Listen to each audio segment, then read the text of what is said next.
under way. Springing up, he found the Scud threading the islands again, with no one on deck but Jasper and the pilot, unless the sentinel be excepted, who had not in the least interfered with movements that he had every reason to believe were as regular as they were necessary. "How's this, Master Western?" demanded Cap, with sufficient fierceness for the occasion. "Are you running us into Frontenac at last, and we all asleep below, like so many mariners waiting for the sentry go?"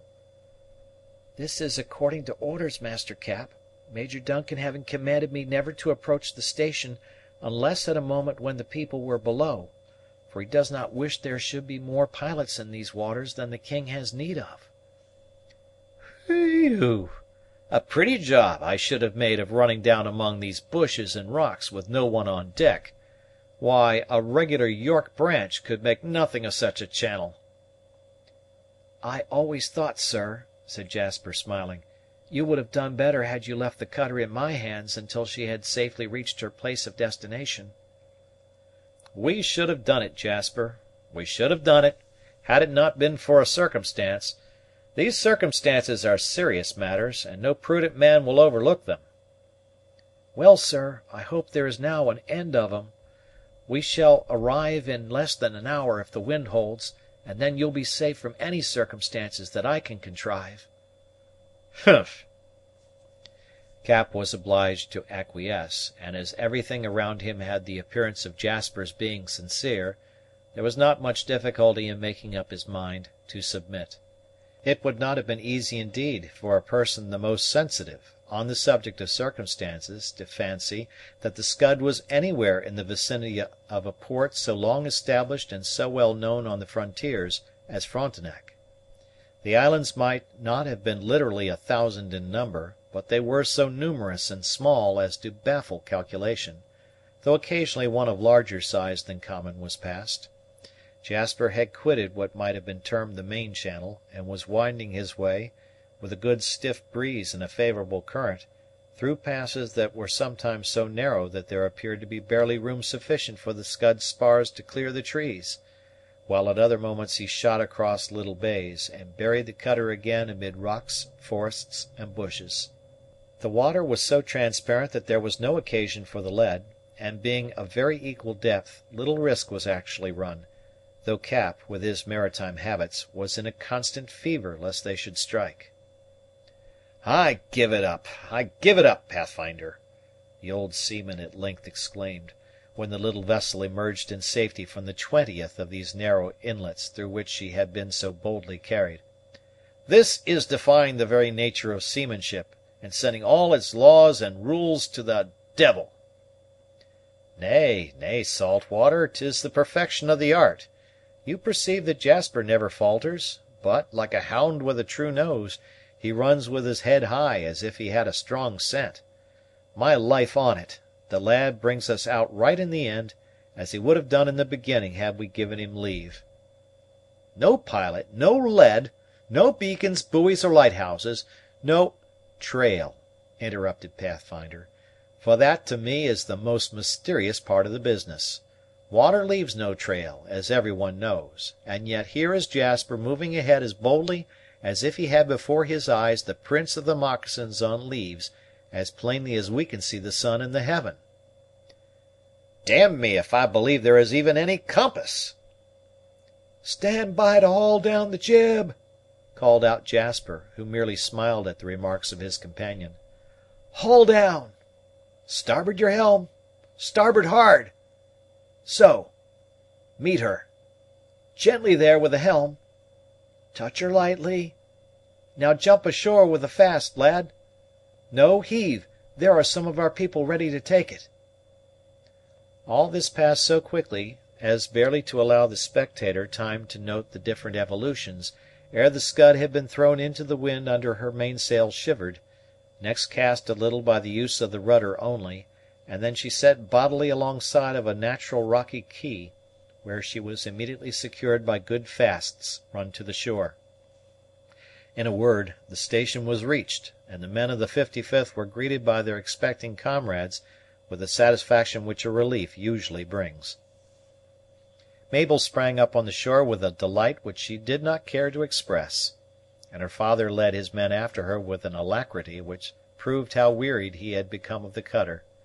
The station, as the place was familiarly termed by the soldiers of the 55th, was indeed a spot to raise expectations of enjoyment among those who had been cooped up so long in a vessel of the dimensions of the Scud. None of the islands were high, though all lay at a sufficient elevation above the water to render them perfectly healthy and secure. Each had more or less of wood, and the greater number at that distant day were clothed with the virgin forest. The one selected by the troops for their purpose was small, containing about 20 acres of land, and by some of the accidents of the wilderness it had been partly stripped of its trees, probably centuries before the period of which we are writing, and a little grassy glade covered nearly half its surface. The shores of Station Island were completely fringed with bushes, and great care had been taken to preserve them, as they answered as a screen to conceal the persons and things collected within their circle. Favored by this shelter, as well as by that of several thickets of trees and different copses, some 6 or 8 low huts had been erected to be used as quarters for the officer and his men, to contain stores, and to serve the purposes of kitchen, hospital, etc. These huts were built of logs in the usual manner, had been roofed by bark brought from a distance, lest the signs of labor should attract attention, and as they had now been inhabited some months, were as comfortable as dwellings of that description usually ever get to be. At the eastern extremity of the island, however, was a small, densely wooded peninsula, with a thicket of underbrush so closely matted as nearly to prevent the possibility of seeing across it, so long as the leaves remained on the branches. Near the narrow neck that connected this acre with the rest of the island, a small blockhouse had been erected, with some attention to its means of resistance. The logs were bullet-proof, squared and jointed with a care to leave no defenceless points. The windows were loopholes, the door massive and small, and the roof, like the rest of the structure, was framed of hewn timber, covered properly with bark to exclude the rain. The lower apartment as usual contained stores and provisions. Here indeed the party kept all their supplies. The second story was intended for a dwelling, as well as for the citadel, and a low garret was subdivided into 2 or 3 rooms, and could hold the pallets of some 10 or 15 persons. All the arrangements were exceedingly simple and cheap, but they were sufficient to protect the soldiers against the effects of a surprise. As the whole building was considerably less than 40 feet high, its summit was concealed by the tops of the trees, except from the eyes of those who had reached the interior of the island. On that side the view was open from the upper loops, though bushes even there, more or less, concealed the base of the wooden tower. The object being purely defence, care had been taken to place the blockhouse so near an opening in the limestone rock that formed the base of the island, as to admit of a bucket being dropped into the water, in order to obtain that great essential in the event of a siege. In order to facilitate this operation, and to enfilade the base of the building, the upper stories projected several feet beyond the lower in the manner usual to blockhouses, and pieces of wood filled the apertures cut in the log flooring, which were intended as loops and traps.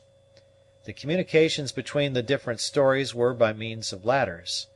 If we add that these blockhouses were intended as citadels for garrisons, or settlements to retreat to, in the case of attack, the general reader will obtain a sufficiently correct idea of the arrangements it is our wish to explain.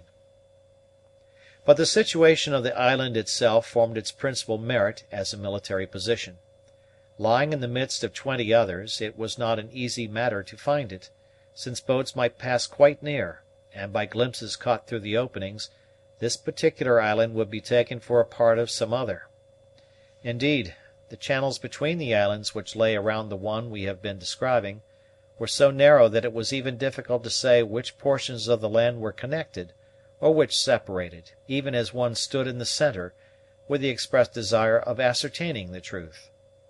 The little bay, in particular, which Jasper used as a harbor, was so embowered with bushes and shut in with islands, that, the sails of the cutter being lowered, her own people on one occasion had searched for hours before they could find the Scud, in their return from a short excursion among the adjacent channels in quest of fish.